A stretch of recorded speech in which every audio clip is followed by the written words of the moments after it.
പ്രിയ പ്രേക്ഷകർക്ക് സീരിയൽ ന്യൂസിലേക്ക് സ്വാഗതം. കൂടുതൽ സീരിയൽ ന്യൂസുകൾ അതിവേഗം ലഭിക്കുന്നതിന് ഈ ചാനൽ സബ്സ്ക്രൈബ് ചെയ്യുക.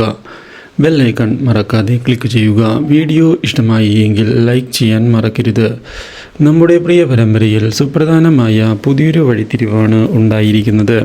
ഓപ്പറേഷൻ്റെ കാര്യങ്ങളുമായി മുന്നോട്ടു പോകാനാണ് കാവ്യയും കൂട്ടരും തീരുമാനമെടുക്കുന്നത്. എന്നാൽ ഇതേ സമയം ഓപ്പറേഷൻ മുടക്കുന്നതിന് വേണ്ടിയുള്ള നീക്കവുമായി നമ്മുടെ ജയയും അതുപോലെ തന്നെ ഭരത്തും മുന്നോട്ട് പോവുകയും ചെയ്യുന്നു. ഇതിൻ്റെ ഭാഗമായി കാര്യങ്ങൾ മുന്നോട്ട് കൊണ്ടുപോകുന്ന അവർ ഇതേ തുടർന്ന് പുതിയൊരു സത്യം മനസ്സിലാക്കുകയാണ്.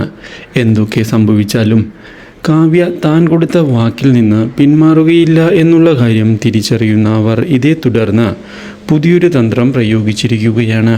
കാവ്യ വിചാരിക്കുന്നത് പോലെയല്ല കാര്യങ്ങൾ എന്ന് വ്യക്തമാക്കുന്ന അവർ രാധിക ഇത്രയും നാൾ നിന്നെ ചതിക്കുകയായിരുന്നു എന്ന് പറയുകയും രാധികയുടെ ഹസ്ബൻഡ് മറ്റാരുമല്ല കൃഷ്ണയാണ് എന്ന് അറിയിക്കുകയും ചെയ്തിരിക്കുകയാണ്. അപ്രതീക്ഷിതമായ ഈ സംഭവം കേട്ടതിനെ തുടർന്ന് ആകെ ഞെട്ടിപ്പോയിരിക്കുകയാണ് നമ്മുടെ കാവ്യ. കൃത്യമായ തെളിവുകൾ കൈവശം വന്നതിനെ തുടർന്നാണ് ഈ കാര്യം താൻ പറയുന്നത് എന്നും ഇതേ തുടർന്ന് തെളിവുകൾ കാണിക്കുകയും ചെയ്തതിനെ തുടർന്ന് ആകെ പകച്ച് പോയിരിക്കുകയാണ് നമ്മുടെ കാവ്യ. ഇതേ തുടർന്ന് തെളിവുകളുമായി മുന്നിലേക്ക് കടന്നു ചെന്നിരിക്കുകയാണ് കൃഷ്ണയുടെ. കാര്യങ്ങളെല്ലാം ചോദിച്ചതിനെ തുടർന്ന് കൃഷ്ണയും ആകെ പകച്ചു പോകുന്നു. Do like, share and subscribe.